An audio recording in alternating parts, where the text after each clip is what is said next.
Te alabamos a ti, oh Dios. Oh, vive mi Rey para siempre. Es su misericordia.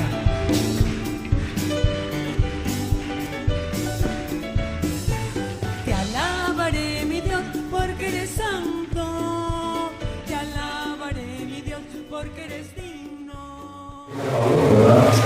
Entonces la predica no voy a poner a consejo. Aquí no hay más interacción. Bien, hermano, Dios les bendiga. Yo no continúo diciendo en esta mañana preciosa, ya está todo, ¿verdad? Con el predicador, por el mensaje. Vamos a utilizar el tiempo. Vamos a abrir la Sagrada Escritura en esta mañana en el Evangelio según San Juan, capítulo 20. El Evangelio según San Juan. Hoy vamos a tocar un tema espinoso. O sea que si tienes alguna pregunta, algo que no entienda, levante la mano y te voy a hacer la pregunta, porque tú en la escuela, ¿verdad? Y en una escuela se hacen preguntas. Evangelio según San Juan, capítulo 20, vamos a leer del verso 21 al 23. El Evangelio según San Juan, capítulo 20.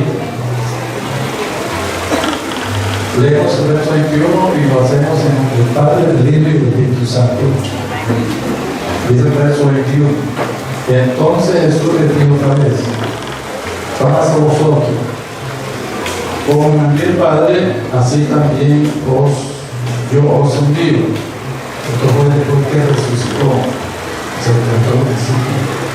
Dice el 22, y habiendo dicho esto, sopló y les dijo: recibid el Espíritu Santo. Dice el 23, a quienes remitieren los pecados les son remitidos, y a quienes se los retuvieren les serán retenidos. Dios añade bendición a su palabra. Ya el pastor no puede ponerse cómodo, puede tomar su asiento, dando gracias al Señor. Digo que el verso 23 que ha sido siempre polémico, según uno de los textos bíblicos que han sido más polémicos en la historia de la iglesia, que es el capítulo 20 del verso 23. Porque la versión Dios habla hoy, estamos leyendo la versión 60, pero la versión Dios habla hoy que está más parafraseada, dice: a quien ustedes perdonen los pecados les serán perdonados, y a quien ustedes no les perdonen los pecados no les serán perdonados.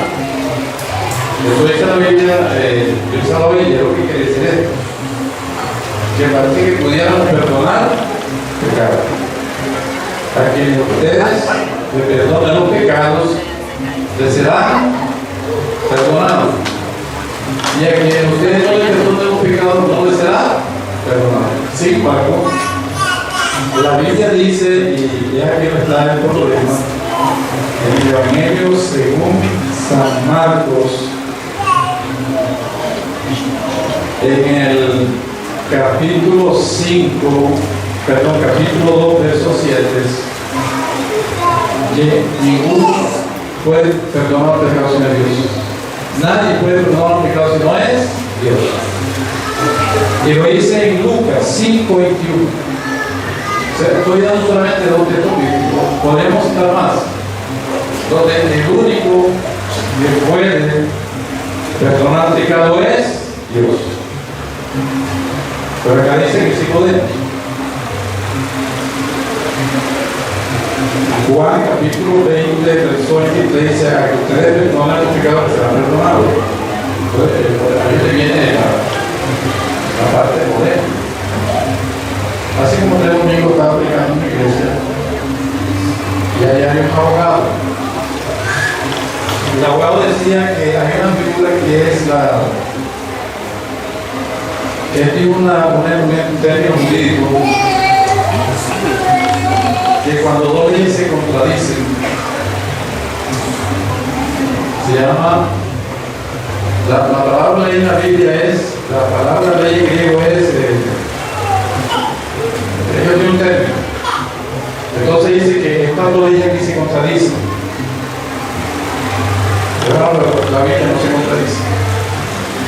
En la Biblia no hay contradicción. Pero dice, pero allá hay contradicción. Usted está diciendo en Juan capítulo 20 de que sí podemos. Y acá en otra parte dice que no se puede, el único que puede perdonar al pecador es Dios. Entonces, ¿cómo se hace este caso?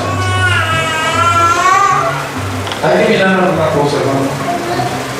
Que esta promesa que está en Juan capítulo 20, verso 23, no es una promesa mesiánica. O sea, la Biblia sigue enseñando que el único que puede perdonar el pecado es Dios a través de Jesucristo. El único que puede perdonar el pecado es Dios, pero a través de Jesucristo. Nadie puede perdonar pecado. ¿Por qué? Porque la palabra pecado es como un árbol que tiene 4 raíces. Y una de esas raíces puede llamar como rebelión. Rebelión es cuando las criaturas se rebelan a su Creador, cuando las criaturas se rebelan a la ley de su Creador, cuando la criatura no reconoce que es criatura. Eso es rebelión.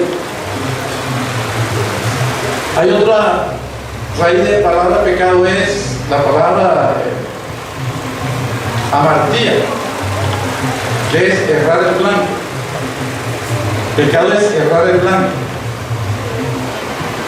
o desviarse. Y la otra raíz es transgresión. Transgresión es ir más allá de lo que Dios establece. Es como cuando el faro se pone rojo. Si se pone rojo, aguántate, porque si te vuelve el faro rojo vas a cometer una transgresión y te pueden poner una multa. Dios nos pone una raya, no pase de ahí para allá. Adán se la pusieron, vas a comer de todo, menos del árbol del bien y del mal. O sea que Adán cayó en transgresión cuando pasó la raya que Dios le puso. Y la otra raíz es la palabra deuda. Deuda. El pecado es una deuda que tenemos con Dios. Porque Jesús, cuando enseñó a los discípulos a orar, les dijo: perdona nuestras deudas, así como nosotros perdonamos a nuestros deudores. Y la deuda del pecado es bastante alta. Porque la Biblia dice en el libro de Romanos 6:23 que la paga del pecado es como le puse. Entonces, si la persona pecaba, tenía que morir. Porque la paga del pecado es muerte. Entonces Dios yo diría, Dios es, cuando mira la cosa de manera anticipada, es providente. Dios es una providencia, en su providencia, porque el pecado de Adán no cogió a Dios en sorpresa. Ya Dios había hecho el plan para salvar. Providencia llama eso, providencia, mirar de manera anticipada un problema para tomar la solución. Entonces, cuando Adán pecó, ya había habido el problema, el plan, y es que la Biblia dice en Levítico capítulo 17, verso 11, que la vida de la carne es la sangre. O sea, si al animal le sacan la sangre, se muere. Porque la vida de la carne es la sangre. Si a la persona le sacan la sangre, se muere. Entonces Dios ordenó la sangre es sagrada, porque la sangre de Dios la tomó como expiación. Si una persona pecaba, tenía que coger un animal, llevarlo al templo. El animal le cortaba la yugular y se desangraba y moría. Y la sangre la derramaban a pie del altar, y esa sangre cubría el pecado, y la persona salía salva. La Biblia dice en el libro de Hebreos 9:22 que sin derramamiento de sangre no es restitución de pecado. Entonces el único que puede perdonar pecado es Dios, porque Él derramó su sangre, porque Él pagó el precio con nosotros. Nadie más. Pero ¿qué hacemos con esto? Si la Biblia dice que sí podemos, y en otra parte dice que no se puede, ¿cómo entendemos entonces la palabra? Escúchame bien, y si no entiende, pregúnteme. Esto no es una promesa mesiánica, porque el único que puede perdonar pecado es Dios a través de Cristo, porque Cristo fue el que pagó el precio, fue el que murió por nosotros, porque la paga del pecado es muerte. Esta es una promesa de funcionalidad. O sea, no es una promesa mesiánica, es una promesa de funcionalidad, la forma como va a funcionar la iglesia. Entonces aquí vamos a matar dos pájaros con la piedra. Vamos a aclarar este presunto, ya recordé la palabra ley griega es nomos. Entonces, la abogada dice, ahí hay una anomia. La palabra anomia, digo un abogado que dice, anomia es cuando dos leyes se contradicen. Y aquí parece que las dos leyes se contradijeron, porque una parte dice que sí podemos, y otra parte dice que no podemos. Dice el abogado, pero es una anomia. Yo digo, no es anomia porque en la Biblia no hay contradicción. Él dice, pero es algo patético. Y está diciendo que si hay una contradicción, sí, pero no hay contradicción. ¿Por qué? Porque la promesa que está en Juan, capítulo 20, verso 23, es una promesa mesiánica, una promesa de funcionalidad. La forma como la iglesia debe funcionar. Entonces, hermano, la iglesia debe saber cuál es la función. Yo he ido a muchas iglesias donde están por la regla de la iglesia, dice función, visión y ¿cómo es la otra cosa que dice? Visión y función. Pero sabrá la iglesia cuál es la función que nos toca. Porque en Apocalipsis capítulo 1, verso 6 dice que nosotros somos real sacerdocio, nación santa. O sea, nosotros somos reyes y sacerdotes. Y en Primera de Pedro,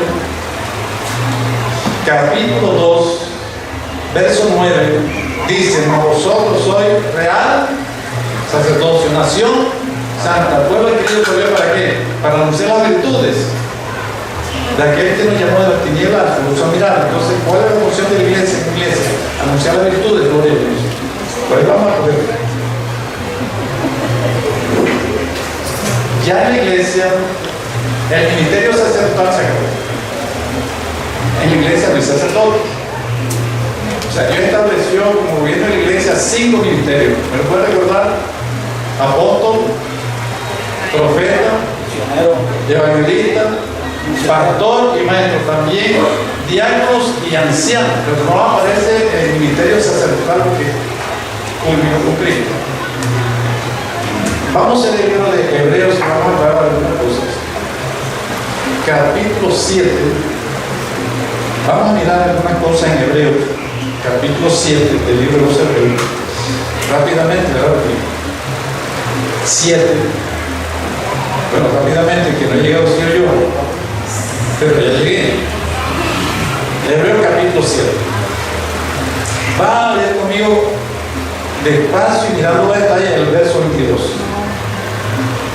Hebreos 7:22. ¿Qué pasó con el ministerio sacerdotal? Dice, por tanto, está viendo Hebreos 7:22. Jesús es el mediador de un mejor. Dice el 23, los otros sacerdotes. ¿Cuáles eran esos otros, hermanos? Los sacerdotes que descendían de Aarón. Dios llamó a Israel, que eran 12 tribus. De las 12 tribus separó las tribus de Leví. De la tribu de Leví sacó la familia de Aarón y ahí salieron los sacerdotes. Dice, los otros sacerdotes de la descendencia de Aarón, los otros sacerdotes, llegaron a ser muchos. ¿Por qué fueron muchos? Debido a que por la muerte no podían continuar. O sea, entienden que el sacerdote era vitalicio. Cuando moría el papá, lo reemplazaba el hijo. Y así sucesivamente. Era vitalicio.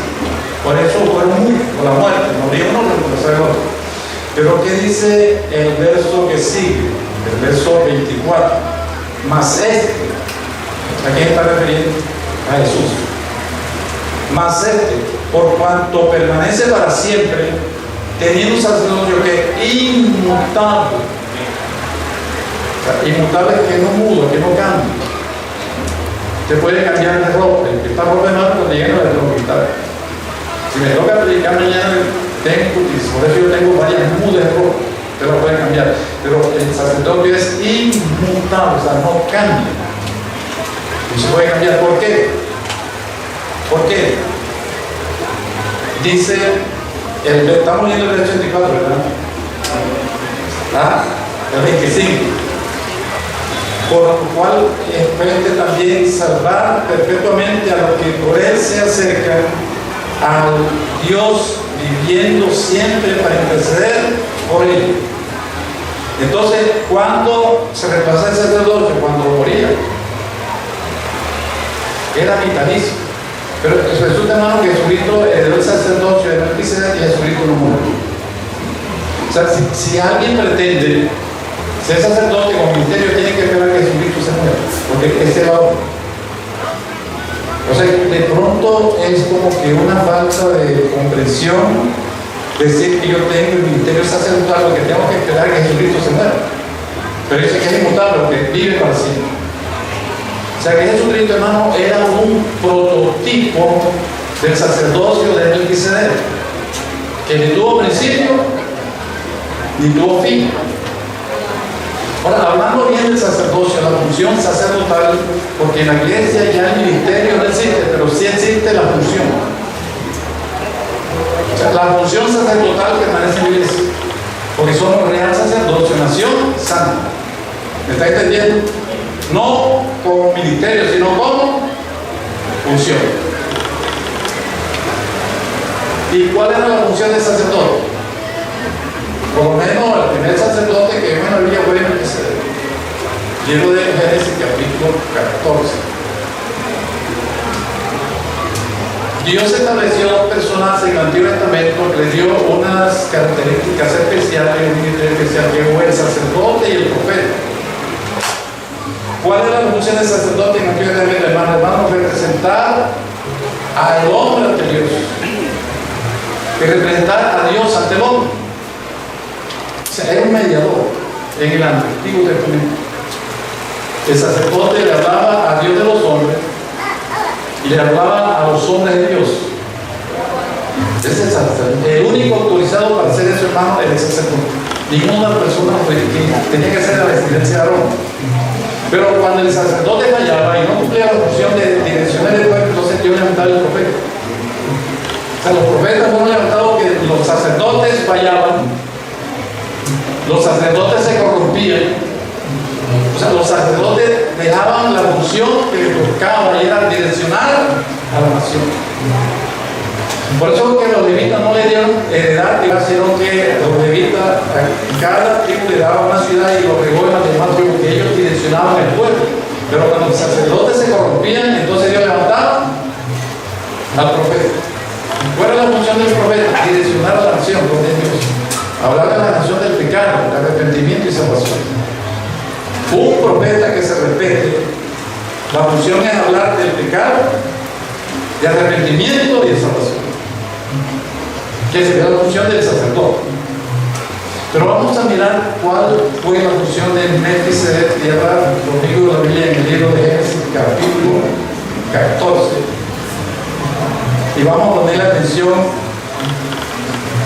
a este pasaje bíblico, porque la iglesia, yo diría la mayoría de la iglesia, no están cumpliendo la función sacerdotal. Y estos días van a inaugurar la iglesia aquí en Barranquilla. Yo no sé si lo está por las redes sociales. Sería una bendición, hermano, que se inaugure más iglesias, pero que cumpla la función. Porque ya lo que están presentando una miscelánea, ofreciendo milagros, milagro y no milagro, hermano. La función de la iglesia no es una miscelánea, de un producto. La función de la iglesia, hermano, es hablar de la gente del pecado, hablar de arrepentimiento y hablar de salvación. Si esa iglesia que va a fundar no está, va a cumplir la función, mejor que no la haga.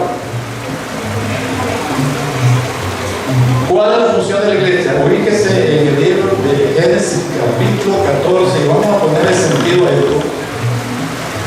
Aquí no vamos a correr mucho, ¿verdad? Porque a veces por estar corriendo, pues, como que perdemos el hilo. Dice el verso 17. Génesis 14, 17. Quiero que abra su Biblia. Hermano, el evangélico que se respeta anda con una Biblia, gloria a Dios. El evangélico que se respeta anda con su Biblia. Y en el culto, en la escuela dominical, la tenemos que abrir. Dice el verso 17. Cuando volvió de la derrota de Kedorlaomer, el rey caldeo, se enfrentó con un rey amorreo en una batalla, la primera guerra que hay en la Biblia. 5 reyes caldeos, 5 con 4 amorreos. Abraham regresa victorioso. Ya usted conoce la historia, lo va a contar porque es otra cosa, otro tema. Dice salió el rey de Sodoma a recibirlo en el valle de Sabé, que es el valle del rey. Entonces Abraham viene y sale el rey de Sodoma para hablar con Abraham. Tenía con el propósito de hacer una propuesta. El rey de Sodoma le iba a hacer una propuesta a Abraham. Pero ¿qué pasó, hermano? Apareció Melquisedec y se metió en la mitad de los dos. O sea, Melquisedec no dejó que Abraham hablara, perdón, que el rey de Sodoma hablara. O sea, si usted mira, voltea la hoja de pronto y lee el versículo 21, dice: entonces el rey de Sodoma fue cuando vino a hablar. O sea que aparece Abraham, miren esta escena, aparece el rey de Sodoma que va a hablar con Abraham y Melquisedec se mete en la mitad. Es una falta de respeto, ¿no? Porque era un rey y era un patriarca. Hermano, usted se mete en la conversación de dos personas y es una falta de respeto. Que usted no puede interrumpir una conversación, que es una falta de respeto, pero Melquisedec lo hizo. O sea, no dejó que Jesús no hablara. O sea, habló sí, pero después que ya Melquisedec había direccionado a Abraham y le iba a dar lo que tenía que hacer. Observe bien este 14, el verso 17, dice que sale el rey de Sodoma. Pero Melquisedec no lo dejó hablar. Interrumpió la conversación. ¿Y por qué no lo dejó hablar, hermano? Porque el rey de Sodoma, escúcheme bien, traía una propuesta a Abraham que venía del mismo infierno. O sea, la propuesta que el rey de Sodoma le iba a hacer a Abraham, pues olía a azufre. Una propuesta satánica. ¿Qué es lo que le propone? ¿Cómo es la propuesta? Dame qué. ¿Qué fue lo que le pidió? Léale en la Biblia, ahí está. Verso 17. Dame la persona. ¿Qué es lo que le interesa al diablo? La persona. El diablo no le interesa plata, el diablo no le interesa muerte, el diablo le interesa a las personas. O sea, el diablo lucha por las almas. Pero hay un problema, y es que el libro de Ezequiel, capítulo 18, yo voy a poner aquí una marquita porque vamos a volver aquí y voy a Ezequiel capítulo 10. Hay un problema. Ezequiel capítulo 18, por ahí por el verso 3. Hay una declaración muy interesante para la iglesia en esta mañana, gloria a Dios. Ezequiel 18. Dice el versículo, ya llegué, 4. 18:4, ¿qué dice? He aquí que todas las almas son de quién? De Dios. Hermano, las almas le pertenecen a Dios. Pero el diablo le interesa a Dios. Dame a la gente. Dame las almas, hermano, y con las almas no se puede negociar. O sea, la salvación es un negocio, no es un negocio. Con las almas no se puede negociar. Porque las almas le pertenecen a Dios. Yo me la pregunta, ¿qué es lo que el diablo pide? ¿Cuál es la propuesta? ¿Qué es lo que pide? Las almas. Ahora la pregunta, ¿de quiénes son las almas? ¿A quiénes le pertenecen las almas? A Dios. Pero quiere mirar cuál es el problema que tenemos, y ahí entra lo que es la función de la iglesia. ¿Cuál es la función de la iglesia como iglesia? En el libro de Isaías, capítulo 14, verso 17, quiero que lean conmigo también esa porción. Ahí estamos aquí en Ezequiel, solamente devuélvase un poquito y lleva el libro de Isaías, capítulo 14, verso 17. Dice la Biblia, aquí hablando de Satanás, que el Señor reprenda, que puso al mundo como un desierto. ¿Está bien? Isaías 14, 17. ¿Qué me dice? Que asoló sus ciudades. 14, 17. Que a sus presos nunca abrió la cárcel. Entonces, ¿cuál es el problema? Que las almas le pertenecen a Dios, pero el diablo las tiene cautiva y nunca le va a abrir la cárcel. Entonces, ¿cuál es la función de la iglesia? La función del sacerdotal, ¿verdad? interceder, hacer guerra. Si la iglesia, hermano, pierde esa visión, dejamos de ser iglesia y nos convertimos en un club social. ¿Cuántas veces ayunamos por las almas? Ayudamos por enfermos, ayudamos por las dificultades, ayudamos por problemas financieros, pero ¿cuántas veces la iglesia, hermano, vamos a hacer un ayuno por las almas? No, casi nunca lo hacemos. Y es la función. Esa es la guerra que la iglesia tiene. Nosotros a veces confundimos la guerra espiritual. Una vez llegué a una iglesia a predicar y no me dio tiempo de ponerme la corbata. Y en esa iglesia que no se pone una corbata, hermano, lo llaman hereje. Entonces yo vi un anciano de la iglesia, estaba allá en un rincón reprendiendo, pero yo pensé que estaba reprendiendo a mi hermano y el hermano estaba allá y dice, reprenda el diablo. La diabla parí los 7 días. Porque yo estaba predicando sin corbata, entonces decía que yo estaba metiendo el diablo en mi iglesia porque no tenía corbata. Y él estaba haciendo guerra espiritual. Pero llegué a otra iglesia donde me iba a poner y también empezaron a aprender que dice que la corbata y que el falo, que apunta el falo, o sea, allá tiene un cuento y acá un tanto. Entonces empiezan a hacer guerra espiritual. Hermano, sí hay que hacer guerra espiritual cuando se abre culto. Hay que empezar a aprender, ¿no? Porque hay potestades. Entonces es bueno que predicar si empiezo a reprender al diablo, la diabla María, a las 7 diablitos, a María Leonza, el indio Guataipuro, el negro Felipe, ¿cuál es la otra? María Leonza, los 70 corte marcial, el demonio de los 7 nudos, el demonio de Cristo de los brazos caídos, el demonio de la santa chimenea de mano, y a veces inventan hasta 70 demonios. Eso es lo que se llama. Pero eso hace parte de la guerra espiritual. La guerra espiritual es cuando la iglesia dobla la rodilla para reclamar las almas que el diablo la tiene cautiva, pero le pertenecen a Dios. Esa es la función de la iglesia. O sea, si la iglesia no está haciendo el trabajo, no estamos cumpliendo la función de que las almas hay que rescatarlas. Ahora, hay una pregunta: ¿cuál es las armas que Dios nos da para rescatarlas? Tenemos una arma poderosa. ¿Cuál es el arma que Dios le dio a la iglesia para rescatar las almas cautivas? Cuando el diablo con una persona en el proceso no lo suelta. Cuando el diablo con una persona en el adulterio no lo suelta. Cuando el diablo con una persona en el asesinato no lo suelta, hermano. La iglesia tiene que irlo a rescatar. ¿Pero cómo? ¿Qué dice Juan capítulo 8, verso 32? ¿Cuáles son las armas que tiene las armas que tiene la iglesia? Que no son carnales, sino poderosas en Dios. Juan 8, 32, ¿qué dice? Conoceréis la verdad y la verdad os hará libre. Entonces, la iglesia con la verdad podemos rescatar esas almas de Dios. Es la función de la iglesia. Pero mire, yo creo que uno cuando va para Dios, como que va perdiendo velocidad. En el sentido de que muchas veces a mí me invitaban a una iglesia para una actividad. Y muchas veces uno le da el tema. Pero además tenemos una convención, un aniversario, un ayuno, muchas actividades, pero siempre hay que, para los carnavales hay un tema, ¿verdad que sí? Para la convención hay temas.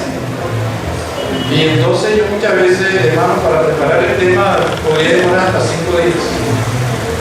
Preparando el tema. Ahora me demoro hasta más de 15 días. O sea, ahora es como que estoy más. Yo antes, para preparar un tema, demoraba 5 días. O sea, preparar un tema bien no es fácil. Ahora me demoro más hasta 15 días, porque ahora uno va como que más, o sea, va como que observando más cosas.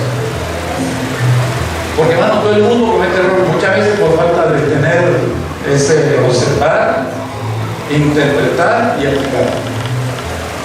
Y el año pasado, creo que fue este año, miré algo en la Biblia que nunca lo había visto. Y había cometido tanto error aquí en Cafizal, hermano, yo cometí mucho error que decía que cuando el sacerdote llevaba al animal a hacer el sacrificio, la persona que pecaba, el pecador ponía la mano sobre el animal, el solo día que iba a regresar. Y el pecado era transmitida al animal. Muchas veces mencionamos por el asunto así. Siempre decimos cuando la persona pecaba, pues un animal lo llevaba al templo, el animal lo ponía con la cabeza para abajo, el sacerdote lo degollaba y el pecador ponía la mano sobre el animal y había una transferencia. ¿Verdad que todavía quiero ver eso? Pero voy a poner esta mañana, miren lo que dice el libro de Números, capítulo 8, verso 10. Por fin me di cuenta de algo. Y esto me dio a entender la función del sacerdote. Números, capítulo 8, el verso 10, hablando ahí de los sacerdotes. Levítico, después viene el libro de Números. Tome note, apunte, subraya, porque va a ser bueno. No, como que va corrigiéndose. Dice el verso 10. Está hablando aquí de la consagración de los levitas. ¿Verdad que sí? En el verso 5 lo dice. Los sacerdotes eran levitas.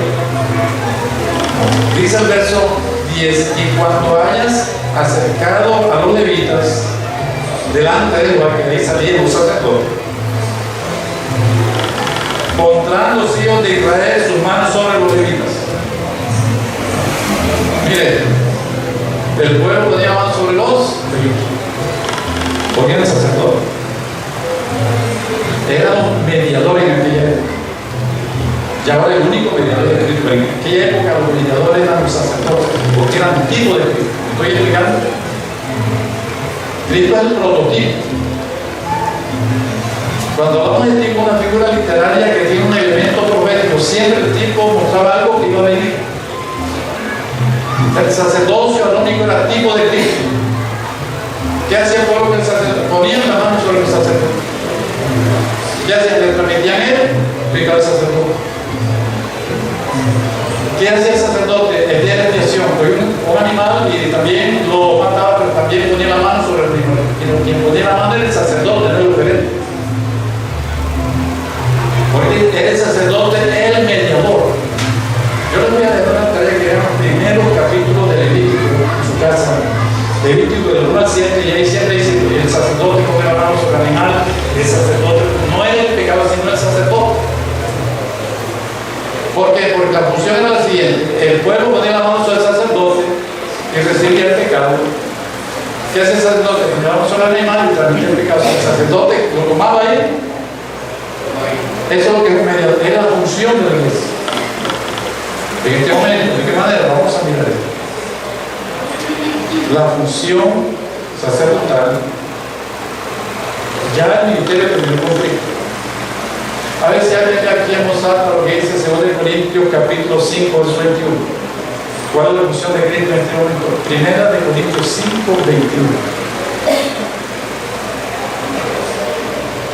21. En voz alta.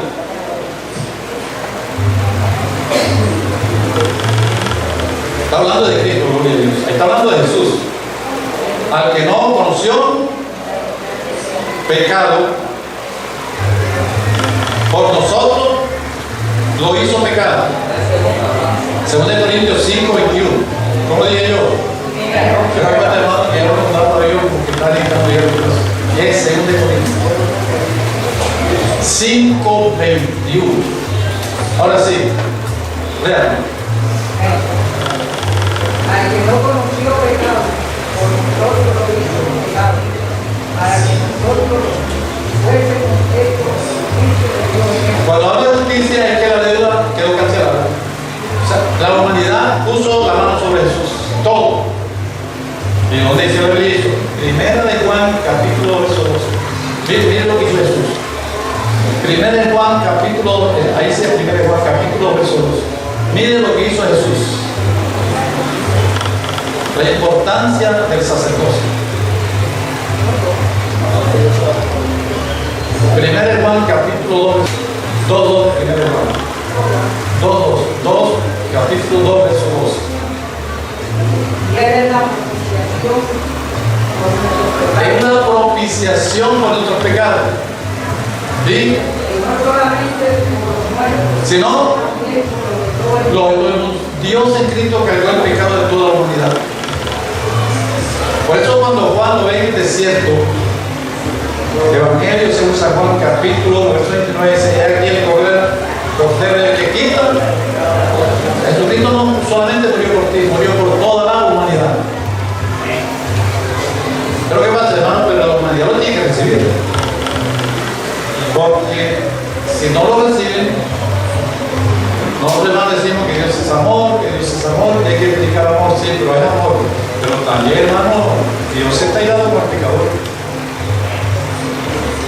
O sea, no solamente podemos hablar de que Dios es amor, porque ya hay unos predicadores por ahí que son, digamos, ya no recuerdo la mucha gente bueno, quitan el internet. Solo, bueno, dicen gays, los gays. Ellos tienen una iglesia y dicen que Dios los ama porque Dios ama a todo el mundo. Y Dios es amor. Sí, pero no podemos mirar una sola faceta. Si mirar otra faceta, Dios es amor. En el libro de los Salmos, vamos a mirar el libro de los Salmos, por ejemplo, el capítulo 7. Hay que mirar las dos facetas. Dios no solamente es amor, hay capítulo 7 de los Salmos.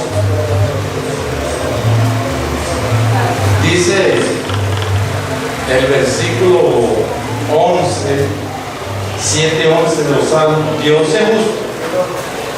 Dios es justo. ¿Qué va a decir? 7-11. ¿Está qué? ¿Por quién? Está irado con el impío todos los días. Y si no se arrepiente, es que eso hay que decírselo a eso, porque no, que Dios me ama. Sí, Dios te ama, pero está irado contigo.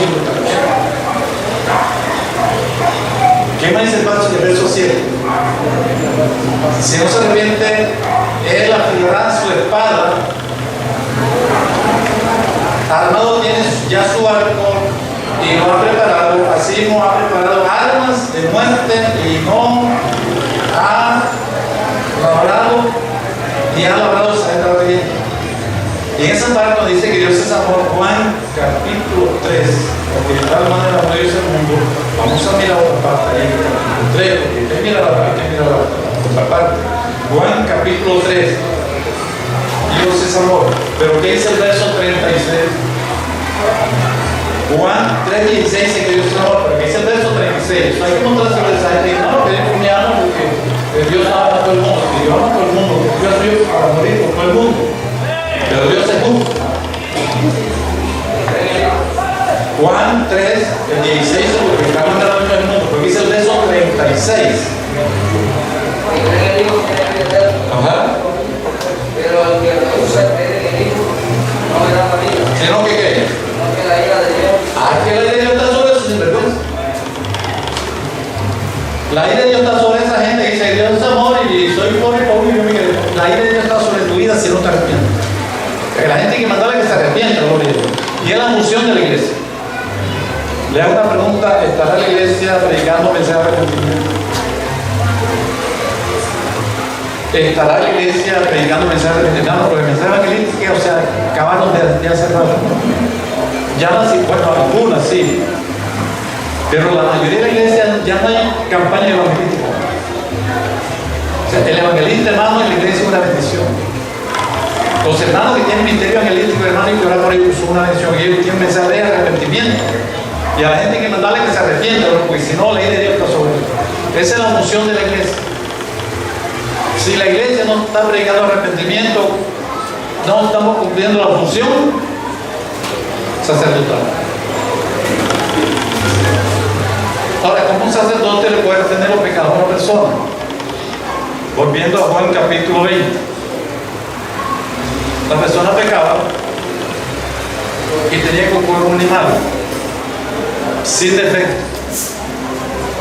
El animal, la persona lo llevaba al templo y la autoridad para saber si servía o no servía era el sacerdote. El sacerdote lo examinaba. Le podía decir que no servía, no, ¿qué hacía, hermano? La persona se devolvía con el pecado. A ver si me explico mejor. El hombre peca. Tenía que buscar un animal y sacrificarlo en el atrio del tabernáculo primero después del templo. Pero el sacerdote lo examinaba. Era la autoridad para decir que servía o no servía.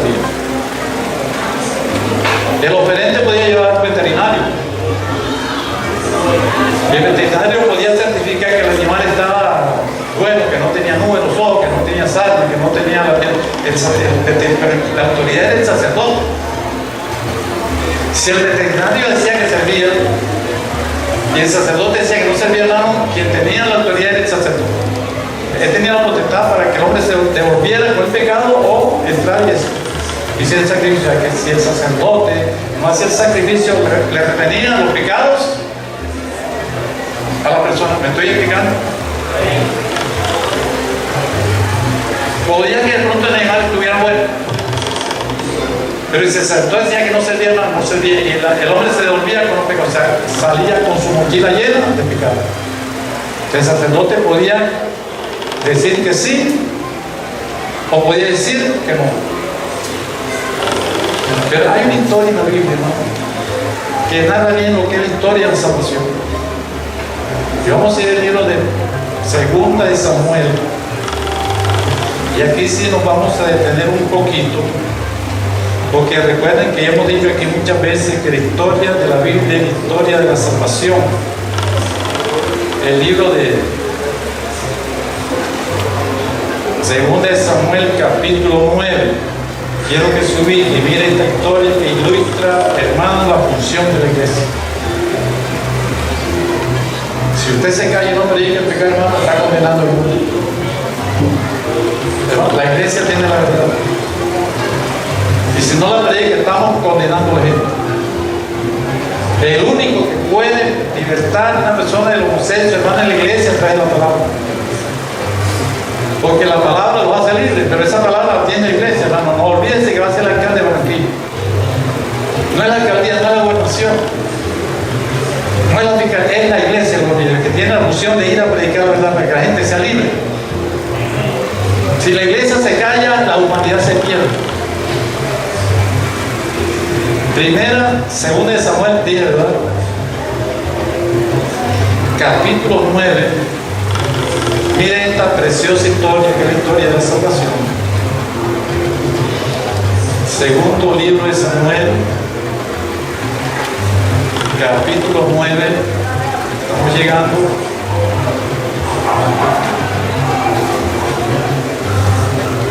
Ya estoy en el primer libro, Segundo de Samuel, capítulo 9. Aquí hay una historia, hermano, bastante peculiar.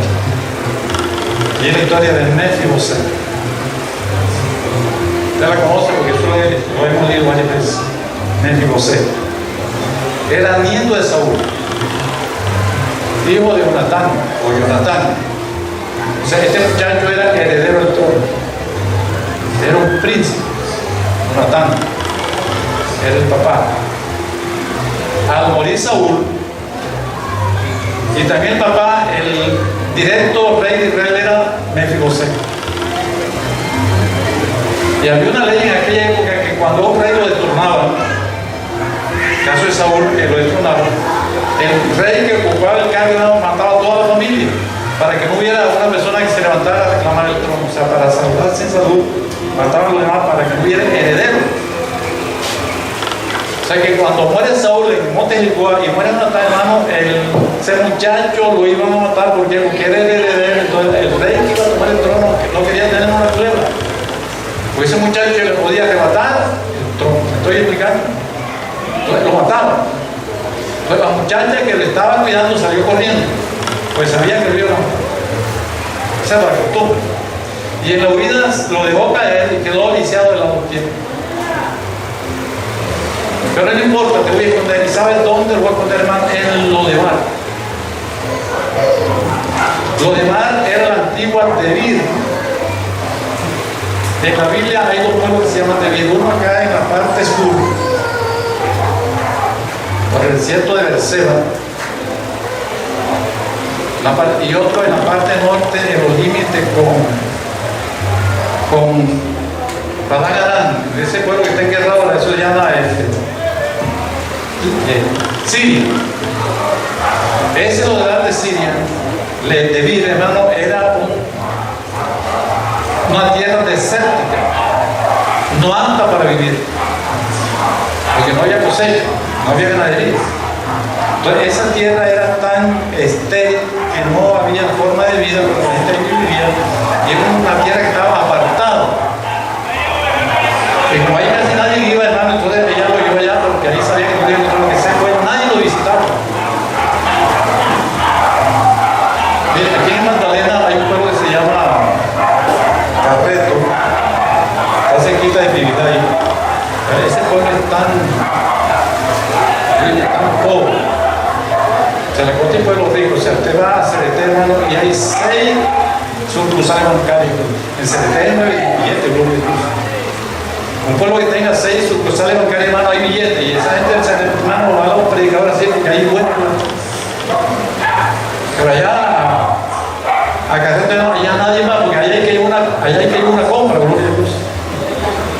Ese pueblo nadie lo visita. Pregúntale si algún predicador ha ido allá a Carreto. Nadie va, porque hay que ir a una compra. Y la gente se mueve por el ACPT, Ciénega de Oro, hermano. Esos pueblos han enterado que esos pueblos, hermano, son agrícolas. Ahí hay algodón, hay millo, hermano, ahí el billete se mueve. Lo de Bar, hermano, allá nadie vive. Era un pueblo apartado, nadie visitaba. Por eso esa mujer se lo dio para lo de Bar. Pero aquí en la historia hay algo muy importante, y es que Mefiboset, si usted mira la historia en el libro de Crónicas, se llamaba Meri-Baal, el hijo de Jonatán. Meri-Baal es el nombre de él, en el libro de las Crónicas. Meri-Baal significa el que destruye a Baal. Meri-Baal, ese muchacho que de pronto destrozó alguna imagen de Baal, lo pusieron el que destruye a Baal, que es Meri-Baal. Entonces los rabinos le cambiaron el nombre porque Baal era una deidad pagana y lo pusieron como Mefiboset. Pero era un nombre que no le favorecía mucho, porque Mefi significa vergüenza y Boset que arrastra. O sea, ese nombre significa que arrastra vergüenza. Como tremendo nombre le pusieron a ese muchacho. Pero yo creo que es un nombre profético. ¿Qué significa Mefiboset? Que arrastra vergüenza. Esa andaba arrastrando, que quedó paralítico en los piernas. Y en esa época no había silla y una persona puede caminar con muleta, pero se le sirve bien. Si de los dos hermanos tienen que arrastrarse. Puede caminar con una muleta siempre y cuando una pierna le sirva. Pero si está iniciando algo que se tiene que arrastrar. O sea, él andaba arrastrando la vergüenza. Tremendo nombre que le pusieron. Ese nombre es bueno. O sea, nunca voy a poner un hijo Mefiboset. Nunca le pongo ese nombre. Y lo de Bar, lo significa no. De Bar palabra, o sea, lo de Bar significa no palabra. Porque ellos decían que estaban tan apartados, tan olvidados. Una tierra difícil para vivir, que ni Dios los visitaba. ¿Cómo les parece? O sea, la palabra de Dios allá escaseaba, nadie les iba a predicar. Estaban como Carreto. ¿Cuántos hay que ir a Carreto? Nadie. Y si va, tiene que llevar una compra. Y el pasaje de ida y de regreso. Nadie va a lo de Bar. Y como ni Dios lo, según ellos, era el pueblo de las tinieblas, el pueblo del abandono, un pueblo olvidado. Lo de Bar significa abandono, tiniebla, miseria, hambre, escasez. Si allá ellos puedan tener, Mefiboset. ¿Cómo le parece más de ese cuadro? Arrastrando la vergüenza. ¿No sería esa experiencia o esa historia que Jesús estaba pensando, lo que es una parábola, una historia terrenal, un significativo? Cuando dijo la parábola del hijo pródigo, el hijo pródigo se parece a Mefiboset. Quiero que lleve el aire el hilo del mensaje. El hijo pródigo tenía un papá que era millonario, pero pidió herencia. ¿Y dónde fue? A una provincia apartada. Y llegó un hombre a esa provincia y le empezó a faltarle de todo. O sea, ese es un lo de Bar. Esa provincia apartada donde yo le digo pródigo, Lucas capítulo 15, verso 20, es la situación del mundo. Además, el mundo es un lo de Bar. Y los que andan en el mundo son un Mefiboset. Pero ¿cuál es la historia aquí? La historia más importante, se perdió la página, gloria a Dios. Ahí hay un muchacho que se llama Siba, verso 2, Siba. Hermano, Siba cumplió un punto importante porque Siba trabajó con Saúl y estaba trabajando con David. Y Siba sabía que ese muchacho tenía una herencia en Gabá de Saúl. Ese muchacho tenía un palacio, él era el heredero de los bienes de Saúl. Lo tenía Mefibosé. O sea, tenía tierras, tenía un palacio, tenía cosecha. Sin embargo, estaba en lo de Gabá. ¿Por qué, hermano? Porque por causa de la caída de Saúl,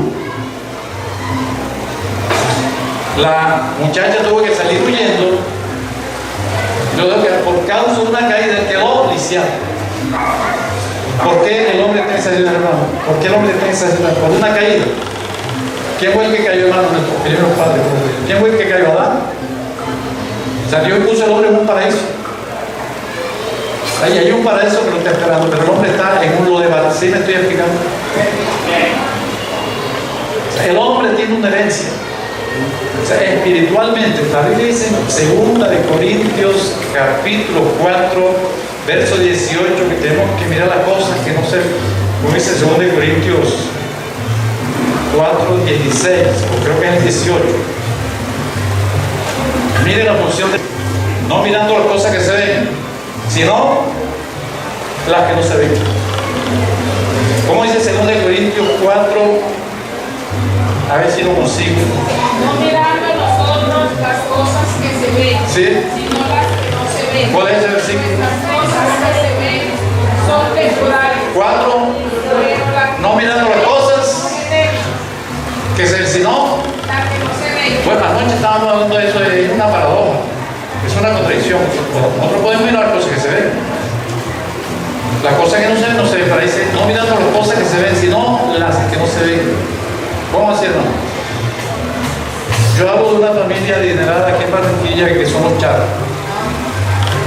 Esa gente tiene plata hasta partir para arriba. Y uno de los miembros es Alex, que ha sido 3 veces alcalde de Barranquilla. En la actualidad es alcalde. Usted se puede imaginar, viendo con los ojos físicos, dónde vive ese señor, dónde vive Alex Chara, qué come Alex Chara. O sea, ¿cómo la tiene? Ese hombre vive como en un palacio, comiendo. Es lo que vemos. Pero si miramos espiritualmente, hermano, Alex Chara es un Mefibosé que está arrastrando la vergüenza del pecado y necesita el evangelio. ¿Me estoy explicando? El evangelio es para todo el mundo.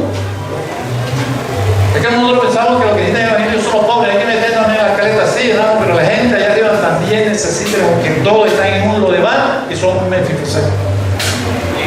Permita que coja esta palabra este hombre, porque es un ejemplo que tiene plata, tiene dinero, pero espiritualmente es un Mefibosé que está arrastrando. Usted no sabe que llenó el camión de allá arriba de pura bandera esa de ¿cómo es? Allá en el bulevar que hicieron en el río, ¿cómo es? Eso lo llenaron de bandera de grupo. ¿Quién le llama el alcalde? Él arrastra la vergüenza del pecado. Es un Mefibosé que está comiendo algarroba de cerdo. El evangelio es para todo el mundo. Nosotros tenemos que predicar el evangelio porque todo el mundo necesita el evangelio. Pero aquí tenemos a Siba, que conocía a Mefibosé y sabía dónde estaba. Pero también conocía a David y sabía cómo entraba aquí. Este Siba entraba a los aposentos del rey. O sea, Siba tenía libertad para entrar donde estaba David. Y esa es la iglesia, usted tiene libertad para entrar al trono de gracia. Tú puedes entrar al trono de gracia donde está el rey. Y también puedes llegar a Mefibosé. ¿Me estoy explicando? ¿Qué hubiera pasado si Siba se hubiera callado? Mefibosé hubiera seguido arrastrando la vergüenza de un lodebar. O sea, la palabra la tenía, ¿quién era? Siba. O sea, tú tienes la palabra. O sea, tú puedes ir donde el pecador y decir, mira, tú tienes una herencia, gloria a Dios. Tú eres hijo de un rey. Tenemos una herencia, o sea, una mansión que nos está esperando. Y hay una mesa que está servida, porque el rey te está llamando. Qué bueno que le dijo Siba a Mefiboset. El rey te está llamando. ¿Qué dice Salmo 23? Adereza mesa. ¿Cómo dice? Se aparece a este hermano que está allá, hay una mesa que lo está esperando. Pero hay que llamarlo. ¿Quién hay que llamarlo? ¿Quién va a llamar al hermano? Siba, gloria a Dios. Yo quiero que usted medite en esta mañana. ¿Qué hubiera pasado si Siba se hubiera callado? Lo hubiera condenado. Pero Siba habló. ¿Qué pasó, hermano? El hombre llegó y comió en la mesa del rey. ¿Qué pasa si la iglesia se calla? Y ahí está la función de la iglesia como sacerdote. ¿Me estoy explicando? Pero usted no puede callar. La iglesia no puede callar, porque si callamos estamos condenando al mundo de Dios. No somos sacerdotes de oficio, sino como función. Dice la Biblia que Siba fue donde el rey, y aquí hay un problema. Ustedes pueden preguntar, ¿y por qué ese Mefiboset no vino a reclamar la herencia? ¿Hermano? ¿Porque lo hubiera matado? Si Mefiboset se presenta ante el rey David, le dice: miren, yo soy el nieto de Saúl, soy el hijo de Jonatán, tengo derecho al... Lo hubiera... Porque David lo hubiera visto como un rival para ocupar el trono. Si hubiera ido a reclamar la herencia, lo mata, porque hermano, al hombre lo que merece la muerte. ¿Y por qué Siba no hablaba? Porque hermano, era peligroso. Utiliza la imaginación. Si Siba se hubiera presentado ante el rey, mire, David sabe que hay un muchacho que es nieto de Saúl, es hijo de Jonatán, y bien lo llevar. Hubiera dicho Saúl, David: como que hay un heredero del trono y tú no me lo había dicho. Eso hubiera sido una traición. Y David hubiera podido mandar así. Pero sí esperó que el rey preguntara, gloria a Dios. Y hermano, y Dios está preguntando, Dios está interesado en las almas, gloria a Dios. Dios mandó a Jesucristo y está interesado que las almas se salven. La Biblia dice que Dios no quiere que nadie se pierda. Qué bendición, hermano, la de Mefiboset cuando llega Siba y le dice: Mefiboset, el rey te está llamando. ¿Qué pasó, hermano? De ahí, hermano, se levantó y fue a comer la mesa del rey, gloria a Dios. Esa es la historia de la humanidad, es la historia de la iglesia, es la función de la iglesia. Yo quiero que usted medite bien esa historia de 1 Samuel capítulo 9, hermano, y aplíquela a su vida. Hermano, tenemos que hablar, gloria a Dios. Yo puedo ser una persona, hermano, sin tanta cosa. Miren, mi papá fue un antioqueño, pero fue católico, apostólico y romano. Las tías mías toditas se metieron a monja. Esa cachaca, hermana, era tan bonita.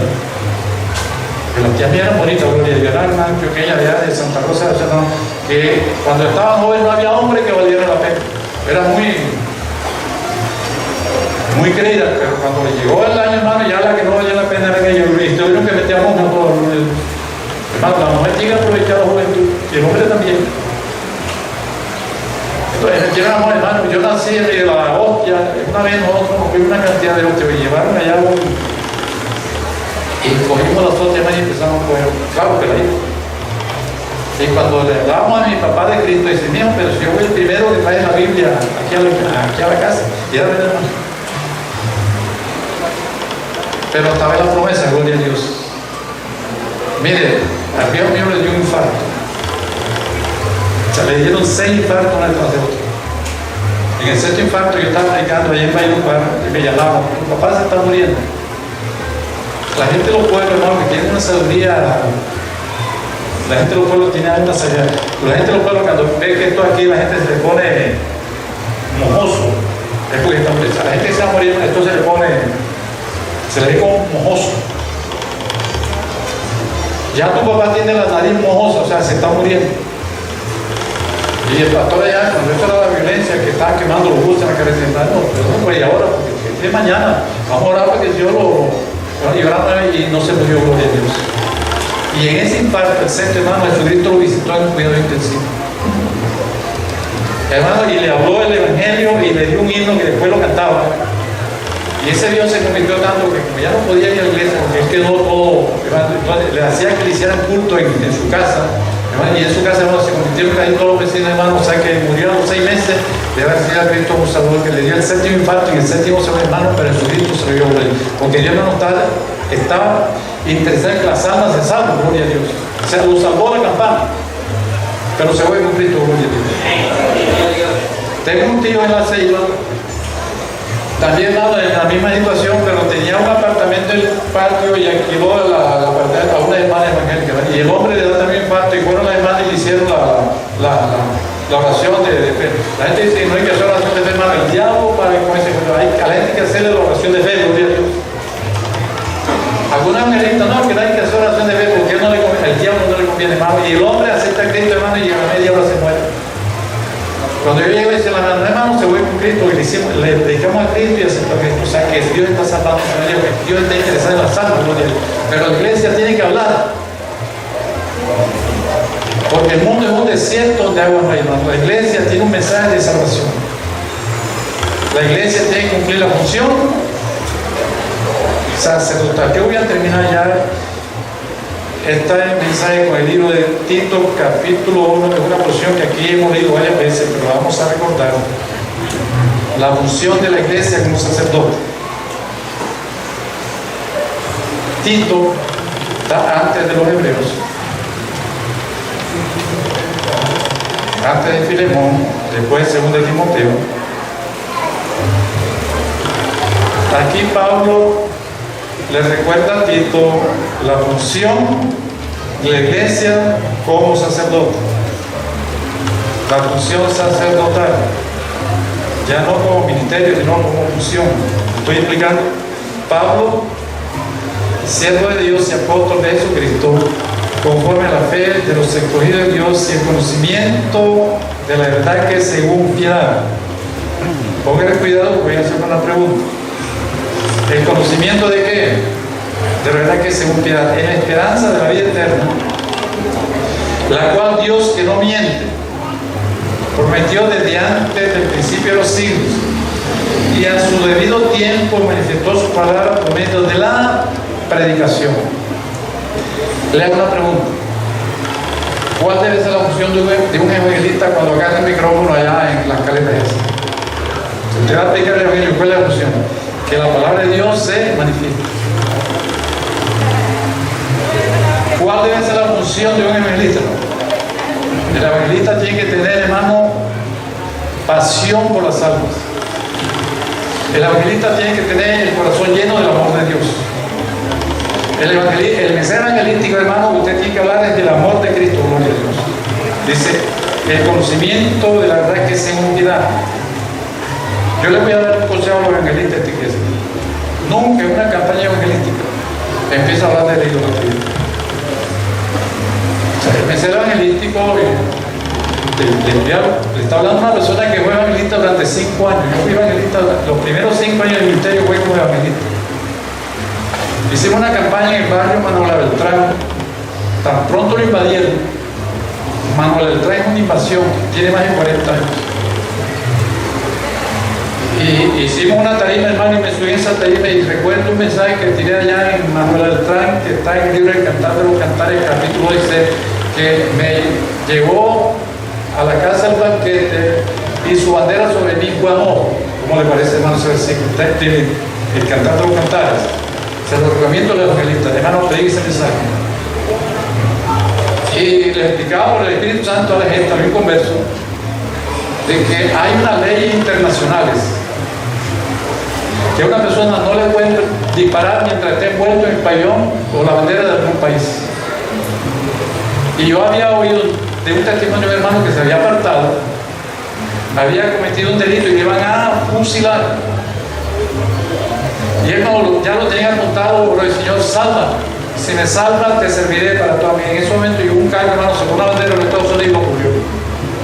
Y este hombre estaba protegido por la bandera de los Estados Unidos y no le pudieron, porque la bandera dedo lo protegió. O sea, la bandera de un país protege a la persona y no le pueden disparar. Y decían que, hermano, nosotros no estábamos envueltos con la bandera de Estados Unidos. Y la bandera, no estábamos envueltos con la bandera del amor de Dios. El amor de Dios te envuelve como una bandera, hermano. Y el Espíritu Santo tocó, hermano, como dice el llamado, pasaron casi como 50 personas y allí quedó establecida la iglesia cuadrangular del barrio. Gracias a un mensaje evangelístico. El mensaje evangelístico, usted no miente idolatría ni miente cosas, porque, hermano, eso es peligroso. Me invitaron a Valledupar a un festival de la leyenda. La iglesia de Valledupar también hace su retiro en el festival vallenato. Y la iglesia está en el barrio del Carmen. Y en el barrio del Carmen hay un parque que es el barrio del Carmen, y hay una imagen de la Virgen del Carmen, pero qué cosa tan linda. Se le hicieron un pedestal casi como de 10 metros. Y eso lo hizo el alcalde, no sé qué, hermano, pero bien decorado. Y se va el evangelista, porque había un evangelista en la noche, viene tocando, y se va el evangelista, hermano, a decir: ese es Marucha, ese es un demonio. Marucha, vas a traer que la paterna, que, hermano, y eso la gente más casi que lo hincha. El evangelista tiene que respetar, como digo, que esa gente no, eso hay que respetar. Porque para ellos ese es su Dios. Y lo tuvieron que sacar escondido, porque a veces cometemos errores. El evangelista tiene que hablarles del amor de Dios, porque son dos facetas de la evangelización. La gran comisión tiene dos facetas. En Mateo dice: por tanto, id y predicad el evangelio a todas. Pero Marcos dice: por tanto, id a ser discípulos. Cuando la persona se convierte, gracias al evangelista, acaba el maestro y lo va a discipular. Pero ya al discipular, hermano, tiene que ganar esa alma como su amigo. Ya es su amigo, presenta en la iglesia. Y se va a mostrar por la Biblia que eso es un demonio. Porque la Biblia dice en 1 Corintios, capítulo 10, verso 20, pero ya es en la iglesia como un discípulo, allá no lo diga. Allá te levantan la piedra. Dice que los gentiles sacrifican a los ídolos, a los demonios se los sacrifican, pero ya en la iglesia ya él está convertido, hay que discipularlo. Aquí sí hay que decirle la verdad, porque aquí la verdad lo va a hacer libre. Entonces una cosa es el evangelismo y otra cosa es discipular. Pero eso hay que hacer, hermano, con amor. Hicimos una campaña en el parque, entregaron la iglesia del parque, hermano, y quedó una iglesia, gloria a Dios. Hicimos una iglesia en Rebollo ahí, una cancha de llave que la gota de leche. ¿Cuánto conocen la leche? Gota de leche en Rebollo. Porque allí el padre de Fanny Marcuti daba leche. Y donde quiera que íbamos, establecía la iglesia, lástima, hermano, que dejé de ver el ministerio evangelístico y empezó a decir: pero, hermano, como evangelista me voy bien, gloria a Dios. O sea que le digo al evangelista, hermano, que prediquen la verdad. Prediquen a Cristo. Que Cristo murió por todos los pecadores. Que Cristo murió por todos. Dice que según el conocimiento de la verdad, que según piedad. Así, mi hermano querido, que la iglesia tiene que seguir predicando. ¿Cuántos están orando por las almas? ¿Cuántos están ganando por las almas? Ojalá, hermano, sea verdad. Pienso que esta iglesia pues, es una iglesia misionera. Es una iglesia que siempre le ha movido predicar a los perdidos. Pero escuche usted la emisora, para ver si hablan de arrepentimiento. A ver si hablan de salvación. A ver si hablan del infierno. A ver si hablan del cielo. A ver si hablan del lago de fuego. A ver si hablan del pecado. No, las iglesias dejaron de ser iglesias. No están cumpliendo la función sacerdotal. A ver, ¿hay alguna pregunta? Algo que no hayan entendido. Bueno, si no pregunta, hermano, yo sí les pregunto a ustedes. A ver si voy a entender, ¿verdad? Cuando la Biblia dice en Juan capítulo 20, verso 23, que a los que le perdonaron los pecados les han perdonado, y a los que no le perdonaron los pecados no les han perdonado, sabiendo de que la Biblia dice que nadie puede perdonar pecados sino Dios. ¿Cómo explican ustedes? Porque hace como 3 semanas yo oí una entrevista que le hicieron a un sacerdote en México, un jovencito. Y me llamó la atención que dijo que era salesiano. O sea, los sacerdotes tienen diferentes ramas. Hay unos que son jesuitas, otros son salesianos, otros son... Ese era el salesiano, y como aquí tuve un sacerdote que es el padre Matute, hermano, que lo de César, hay que darle a César porque ese hermano, ese fue tremendo cura. Ese señor en Rebolo hizo cosas que ningún político hizo. Se llama, ¿cuánto conocían al padre Matute? Este era su carrera pequeña. Hermano, y ahí en Rebolo, hermano, hizo una cantidad de obras, buenas obras. Hay que decir la verdad. Le preguntaron de que cuál era el procedimiento para llegar a ser un sacerdote. Dice, bueno, nosotros primero entramos al seminario, nos dan 4 años de conocimiento general. Los sacerdotes estudian 17 años. Esa gente sí los prepara. Después de los 4 años de conocimiento general, hacemos 3 años de filosofía, o sea, toda la corriente filosófica del mundo, hermano, esa gente la sabe. Esa gente la prepara bien. 3 años estudiando filosofía. La filosofía de mar, la filosofía de la filosofía. Después 4 años estudiando teología. 17 años estudiando para ser sacerdote. Dice el que lo está explicando aquí, ¿cuáles son sus funciones mientras usted está en el seminario? Dice, bueno, nos van dando, digamos, responsabilidades. O sea, primero somos diáconos, después somos capellán y después somos ordenados sacerdotes. Y miren lo que le está explicando. Como diácono podemos hacer algunas cosas. En el caso de los pastores, ¿verdad? Que es práctico. Ya como capellán podemos bautizar y podemos, etcétera, etcétera. Pero ya para dar la extrema unción y confesar tenemos que ya ser ordenados sacerdotes. O sea, la extrema unción, para los que no saben, que cuando una persona está muriendo, el sacerdote te va a ir perdona los pecados. Para hacer esos dos oficios, la extrema unción y la confesión, tenemos que ya ser ordenados sacerdotes, ya tenemos autoridad, dijo el sacerdote, para perdonar pecados. Y cita Juan capítulo 20, verso 23. ¿Usted qué diría en ese caso? Si alguien lo confronta de esa manera. Él dijo que ya ordenados sacerdotes pueden perdonar pecados. Lo dijo un sacerdote salesiano. Si a usted alguien le dice eso, ¿qué va a decir para que de pronto esa persona salga del infierno? ¿Esta palabra va a salir? ¿Usted qué le diría? Que el único que puede perdonar el pecado es Dios. Pero entonces, ¿cómo explica las dos posturas? Tienen que venir a la mente que una cosa es la función sacerdotal y otra cosa es el ministerio sacerdotal. La iglesia ya no tiene el ministerio, no la función. ¿Quedó bien claro? ¿Y cuál debe ser la función de la iglesia? ¿No predicar la verdad? Para que las almas sean libertadas. Es la función de la iglesia. Si la iglesia pierde servicio de almas, dejamos de ser iglesia. Sí, hay que hacer campamento, hay que hacer aniversario, hay que hacer, ¿qué es lo que más se hace en la iglesia? Convención, pero hermanos, sin perder la visión de rescatar las almas para Cristo. Hoy la función sacerdotal.